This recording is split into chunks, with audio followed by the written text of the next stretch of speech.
Sony is doubling down on their anti-ownership stance. Let's talk about that in an extra episode of the Backlog Files.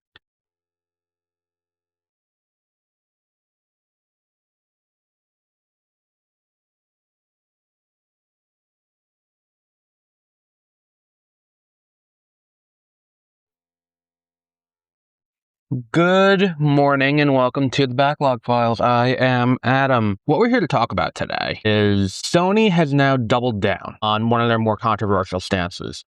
So we talked about it a little bit in the past. Sony announced that they are not going to do physical games anymore. They're not going to, They're not going to release discs. Everything's going to be digital starting in 2028 with the new console.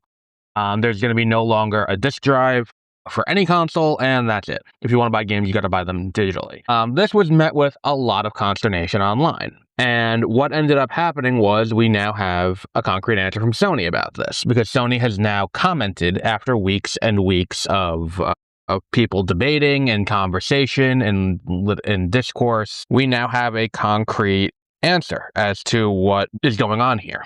And Sony said, look, we put a lot of thought into this, and we decided that this is the right move, and we're not going to backtrack on that, which, okay. But I think we're getting away from what the issue here is. The issue is not the end of the disc drive, because, look, I'm someone who loves movies, loves video games, loves music, deeply, deeply loves all these things.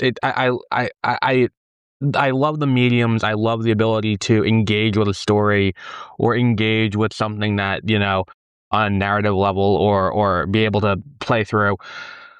And one of the things that comes from that is that if I enjoy something, I want the ability to go back to it as many times as I want without ownership being dictated. And there are a few key things that get lost in an all-digital future. And there are some things that are permanently lost, and there are some incidental things. So let's talk about the first thing that is lost in an all-digital future in its current form: the ability to buy games secondhand. In an all-digital future, you are not able to sell your games back to GameStop or your local game store and then buy other ones cheap on the secondhand market. You're not able to go on Craigslist or Facebook Marketplace or any number of other online sources and do that.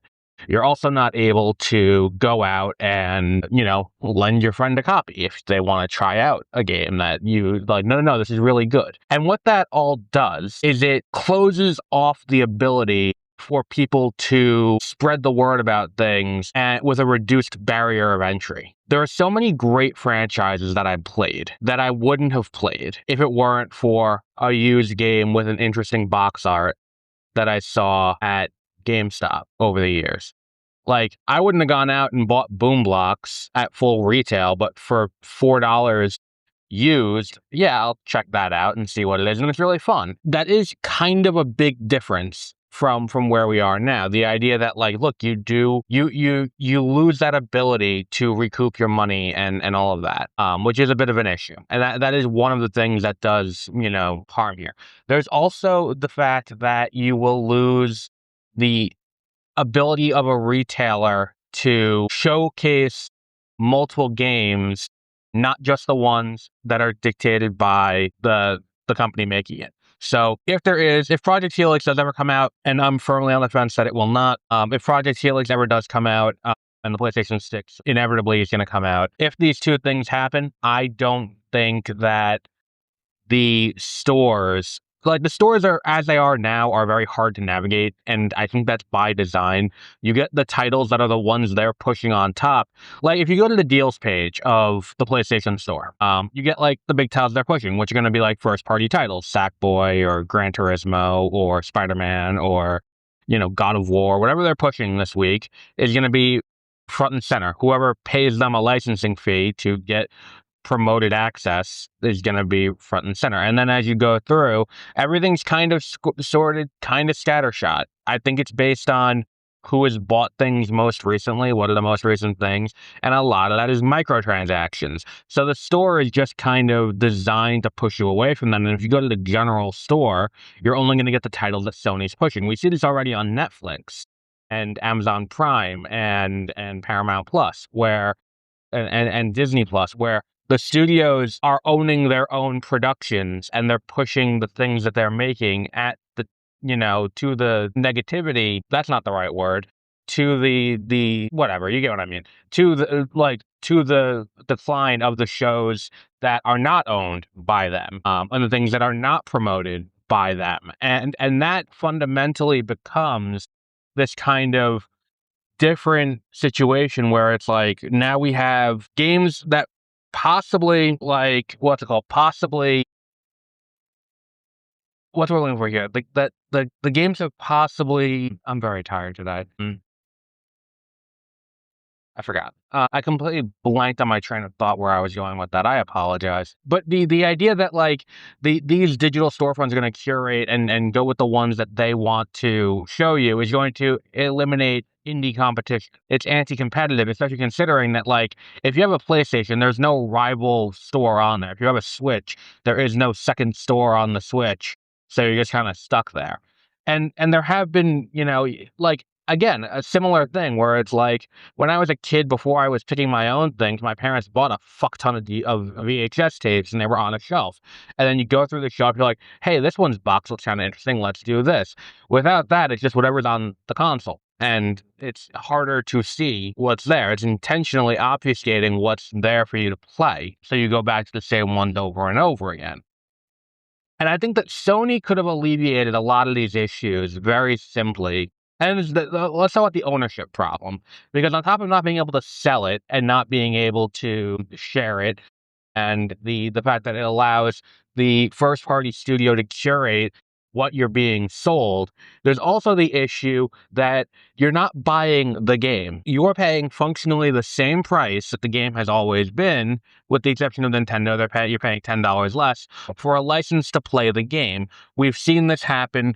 There have been reports of this happening with movies that Sony sells. There have been reports of this happening with games where I saw someone say, like, hey, I had a PlayStation 3. I haven't played the PlayStation 3 in quite some time, and I had a bunch of games installed on there.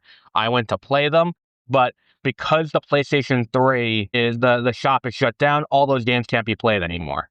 And there's no reason why you need to do this. And to an extent, it makes all the people complaining back in 2012 and 2013 about the DRM, the always online DRM, it makes them right. Because this is the logical endpoint of those complaints that started with, like, SimCity 5. Where it's like, why do I need to be online to play a single player SimCity game to validate it's an anti-piracy measure? And this is what the inevitable endpoint of that was, is that you need to be online to validate you have a valid license to play the game that you already paid, and if you don't, you can't play the game. But what if the server's down, or what if what's the other one? What if the server is discontinued? Well, SOL. But yeah, functionally, that's kind of where we are right now. Like, the idea that, like, we're just kind of stuck with this thing where you're not going to own anything. Had Sony made a few concessions in this, I feel like this would have been better received and it would have worked a little bit better. I think that if Sony reworked their policy to make it more consumer friendly, there still would have been vitriol. Because I think there is still a tangibility to wanting the disc over digital.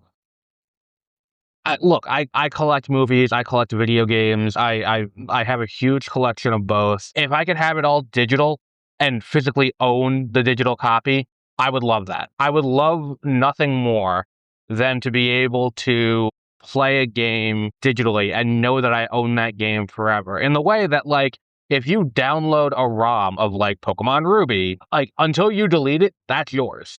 That's yours.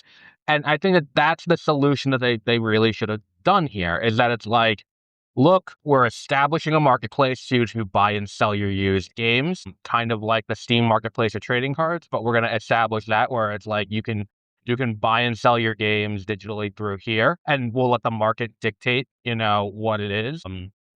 You could transfer your key from one person to another. And then there's also the idea that, like, once you buy something, it's yours, which is a pretty straightforward concept, but one that probably should be more explicitly laid out. Hey, if you're going to pay $70, $80, $100 for this game, that's your game, and it is yours forever. And, you don't need to log into, to constantly check that you own a valid license. You don't need to, do anything like that. It's just yours. And for a company like Sony to be the one to fire this shot across the bow, when they had that famous hack that took the servers down for 21 days, what happens if that happens to the PlayStation 6? Like, let's say that it's 2028, it's right after the PlayStation 6 comes out, and let's say it's a big hit. Let's say people decide to, ignore all these red flags and buy the PlayStation 6 at launch, and there's a huge surge of people who are trying to get onto the server at once, and it crashes, and it takes days for it to go back online. That console is a brick as long as the servers are down under the current systems defined by Sony. And that's a problem too.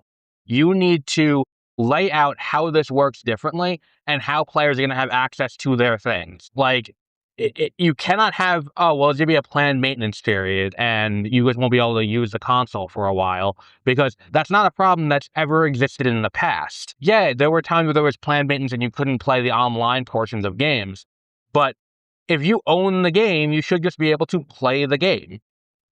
And that's fundamentally kind of the issue that people are having with this.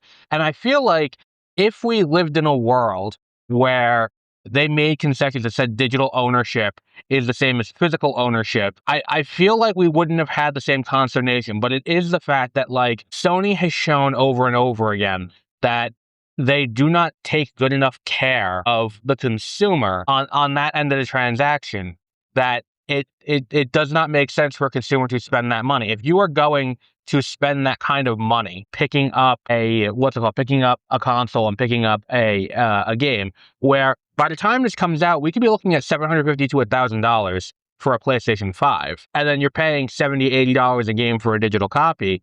That's a big investment you're asking people to make on something that that physically will only live through the life cycle that it exists.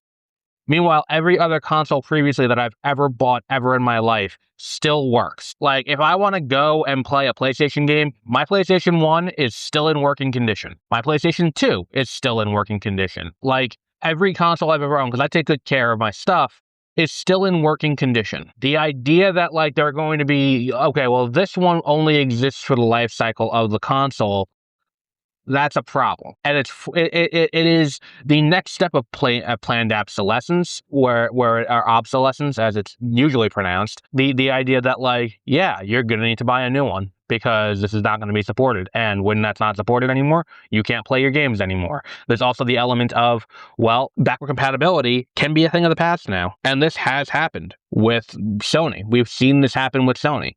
I bought back on... what's it called? I bought the game for the PS3, and then you had to buy the same game for the PS4. And if it's all digital, there's no reason why you can't transfer the ROM and have the game, run on both. Like, it's just, that's it.